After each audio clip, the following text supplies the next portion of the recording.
Aqui a gente começa a análise da sexta questão.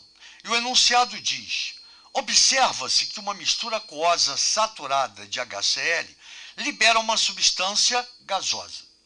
Um estudante de química procurou representar, por meio de uma figura, os tipos de partículas que predominam nas fases aquosa e gasosa desse sistema, sem representar as partículas de água. A figura com a representação mais adequada seria, e aí você vai marcar, tanto a fase aquosa, branca, quanto a fase gasosa, azul. Coloquei assim para melhorar o nosso entendimento. Bem, antes de entrar na nossa análise, é importante falar que quando a gente trata de ácido, o ácido tem como característica, quando colocado em solução aquosa, que é o caso aqui, ó, tá? Ele sofre ionização. O que é ionização? A partir de uma molécula neutra, ácido, molécula covalente, você produz íons. Então, quando você fala em produção de íons, é justamente a partir de uma molécula neutra. Essa é a diferença entre uma dissociação iônica, que você já tinha o íon associado. A única coisa que acontece quando você coloca um sal em água, né, é a água separar os íons que estavam associados. Daí o nome dissociação. Essa é a diferença, né, entre ionização e dissociação. Então, falou em ácido, ionização. Falou em sal, falou em composto iônico, ionização. Bem, o que interessa aqui para a gente, além disso, é que ele fala em fase aquosa, que é a parte branca, como o ácido vai sofrer a ionização. E a parte gasosa, que é azul. E ele fala aqui, ó, que libera uma substância gasosa. E aí eu vou entrar em ácido, falando ainda sobre ácido. Você tem duas classificações para ácido. O ácido pode ser fixo, quando apresenta uma dificuldade em passar do estado líquido para o gasoso. E os ácidos voláteis, que é a grande maioria dos ácidos, que apresentam uma grande facilidade de passar do estado líquido para o estado gasoso, que é o caso do HCl. Então, a primeira coisa que eu vou fazer aqui, tá, é colocar a nossa análise, tá vendo? Para a gente começar a falar justamente disso que a gente acabou de mostrar para vocês. Tá dando chiado aí, eu também estou vendo. Horrível. O que me interessa?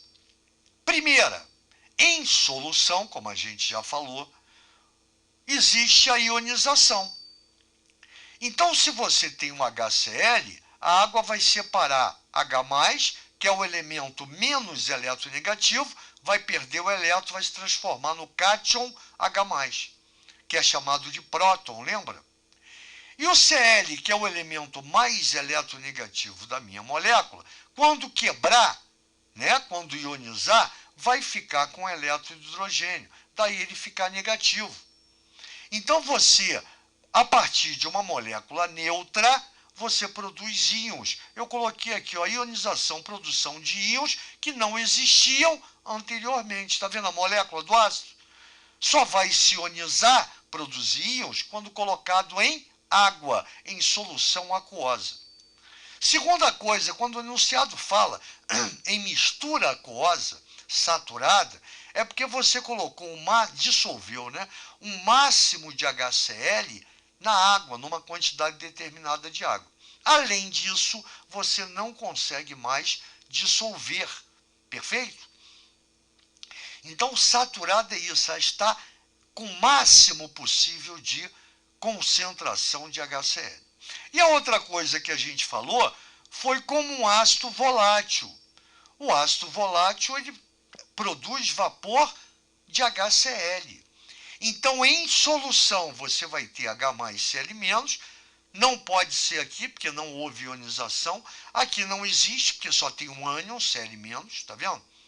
Aqui eu tenho H mais Cl menos, aqui eu tenho H mais Cl menos, e aqui também não houve ionização. Então eu só fico com a C e a D. Aí eu vou para isso na parte aquosa, na fase aquosa. Aí eu vou para a fase gasosa. HCl sendo liberado, evidente, ele é um ácido volátil, então tem na solução H mais Cl menos e tem como vapor de HCl, moléculas de HCl. Aqui não, aqui pinta H2 e Cl2, nada a ver, tá? E aí eu vou mais além, mais a fundo. A gente já viu ionização, a gente já viu volatilidade de um ácido, né? E agora a gente vai ver uma coisa fundamental. Se você fala que o HCl está em solução aquosa, eu chamo esse cara de ácido clorídrico. Porque, segundo Arrhenius, ácido só existe em solução aquosa. Porque ácido é toda substância que em solução aquosa produz como cátion H+. Então aqui, se ele está em solução aquosa ou venha HCl entre parênteses aqui aquoso, eu chamo ele, o nome dele, sua nomenclatura é de ácido clorídrico. Porém, tá vendo aqui? O HCl como vapor, ele não está em solução aquosa, olha aqui, ó. Ele é um vapor. E como vapor, eu não posso, segundo Arrhenius, chamar esse cara de ácido. Então, se ele é vapor, vem aqui do lado parênteses G de gás, de meio gasoso. Eu vou chamar de a nomenclatura desse cara, no estado gasoso, é cloreto de hidrogênio. Cuidado com isso. Isso é fundamental. Então, nota que quando a gente dá o gabarito comentado, claro que você já parou, já tentou fazer, e agora a gente está fazendo juntos, tá? O que interessa para a gente é que a gente aqui conta a história. A gente mostra tudo que interessa para a ideia do enunciado. Porque essa questão, como está aqui, não vai cair mais em lugar nenhum. Porém, a ideia do enunciado, ela pode se replicar. Em outras palavras, o cara pode dar uma figura dessa e perguntar o nome do HCl no estado de vapor. Por que o ácido sulfúrico não se apresenta no estado de vapor? Porque ele é um ácido classificado como ácido fixo. É o exemplo mais fácil que tem o ácido sulfúrico para ácido fixo. Você nunca vai ver, quando abrir o ácido sulfúrico, vapor de ácido sulfúrico. Porque dificilmente ele passa do estado líquido para o gasoso. Já se você abre um vidro de ácido clorídrico, você vai ver vapores de HCl saindo. Então, quer dizer, a gente tenta mostrar para você, dar toda a base, todo o fundamento na ideia, tá?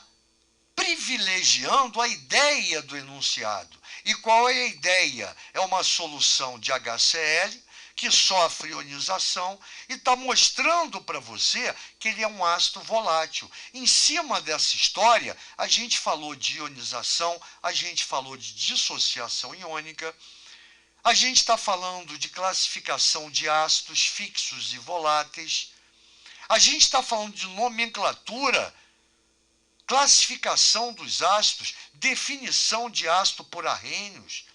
Então, quer dizer, isso é um gabarito comentado, discutido e exaustivamente mostrado para você, dando base àquele velho papo que eu sempre venho falando.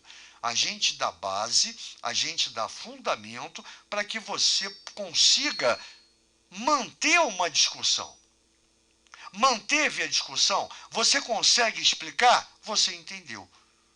A partir do momento que você conseguiu explicar, está entendido. A partir do momento que você não conseguiu explicar, quando apagar essa página, você não entendeu absolutamente nada. Por isso tem aquela frase, né? Quem ensina, aprende duas vezes. Que a partir do momento que você está ensinando, você está explicando. E se você está explicando, é porque você tem base e conhecimento para isso. Tranquilo? Então é assim que a gente tenta mostrar todas as questões. Esse é o diferencial. Aqui não interessa dar o gabarito e ponto. Aqui eu quero pegar a ideia do enunciado do carinha, da banca, e colocar já interrogações para você, aguçar a sua inteligência, a sua curiosidade em relação a essas ideias. Valeu, gente boa. Até a próxima. Grande abraço.